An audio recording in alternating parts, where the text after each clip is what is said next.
Hello, students, and welcome.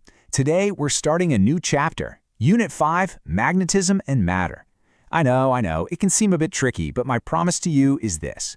We're going to make the main ideas so simple and so clear, you'll remember them for life. And don't you worry, everything we discuss will be perfectly in line with what you need for your exams. Okay, let's start with a very simple question. Just look up. The fan in your room, right? Or think about any motor, maybe in a small toy car you had. Have you ever really thought about what that invisible force is that gets it to spin? We all know the answer is magnetism, but what is magnetism really? I mean, where does it even come from? Well, today we are going to uncover the one fundamental secret, the secret behind every single magnet in the universe, from the tiniest little compass needle to the giant magnetic field of our own planet Earth.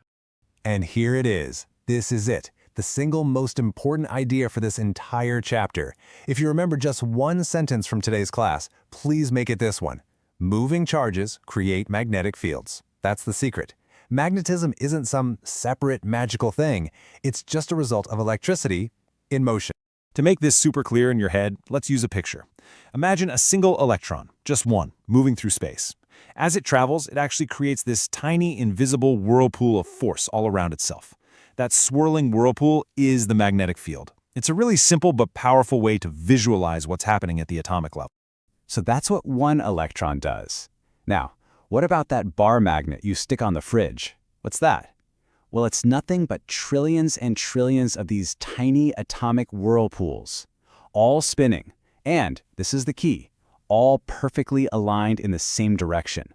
All their tiny forces add up, and together, they create that strong, real magnetic force that we can actually feel.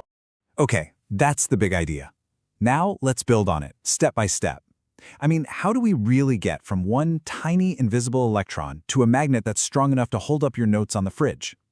So let's break it down. It all begins with a single moving electron, creating its little whirlpool, its tiny magnetic field. But wait, there's more. Electrons also have this property called spin. You can think of it like the electron spinning on its own axis. Now, that spin is also a type of moving charge, right? So it creates another magnetic effect. This makes individual atoms behave like tiny, tiny magnets. We call them magnetic dipoles. Now, in most things, like this wooden table or a plastic pen, all these little atomic magnets are pointing in completely random directions. They're all jumbled up, so their forces just cancel each other out. But in a magnet, something makes them all line up. They're all forced to align and point in the same direction. It's this amazing teamwork at the atomic level that creates the powerful magnetic force we see and feel. All right, I think we have the concept clear, yes? So now let's look at how we can express this using a little bit of math. This is the part that will get you marks in an exam, and please don't worry, it's very simple and connects directly to everything we've just talked about. First, the definition. What is torque? In simple words, it's just a turning force. When you put a small magnet, like a compass needle, inside a bigger magnetic field, that field tries to twist the needle to make it align with it. That twisting or turning force, that's called torque. And here's the formula for it, straight from your NCERT textbook. Tau equals mb sine theta. Let's quickly break it down. So tau, of course, is the torque, that twisting force. B is just the strength of the external magnetic field, the big field it's sitting in. And m is what we call the magnetic moment. Now, what's that? It's simply a measure of how strong our small magnet is. You could think of it as its magnetic strength. And finally, theta is just the angle between our little magnet and the direction of that external magnetic field. Simple. Okay, let's make this feel real with a quick example. Imagine we have a compass needle.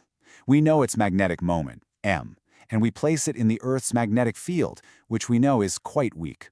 Let's calculate the turning force on it. So when we just plug in the typical values from the textbook example for a compass needle in the Earth's field, we get this answer. The torque is 1.25 into 10 to the power of minus 5 Newton meters. Now, I know what you're thinking. That looks like a very, very small number, doesn't it? And you're right, it is. But this tiny, super gentle but persistent turning force is all it takes to make that compass needle slowly overcome friction and faithfully point towards the north. It's this tiny force that has guided sailors and explorers for centuries. All right, now for a very important part. Let's talk about some common mistakes, some myths. These are what I call the silent killers that can cost you marks if you're not careful, so pay close attention, okay? The first big myth, that only some special things like iron are magnetic and that things like wood or plastic have zero magnetism.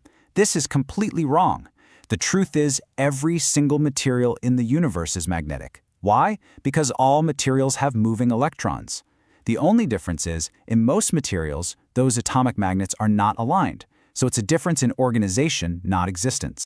Second myth, a very common one, is thinking of the north and south poles as being like positive and negative magnetic charges. They are not. Not at all.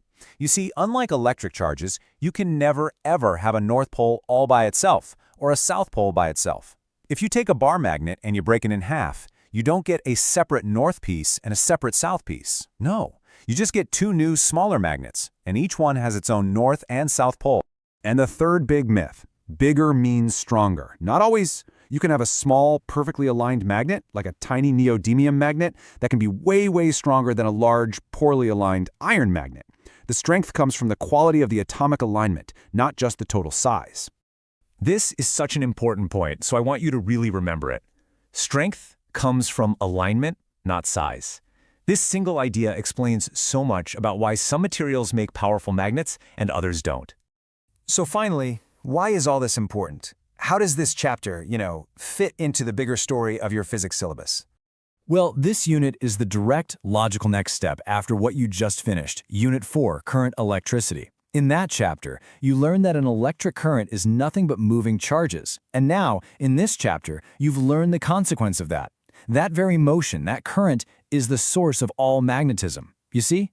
They are not separate topics. They are two sides of the very same coin.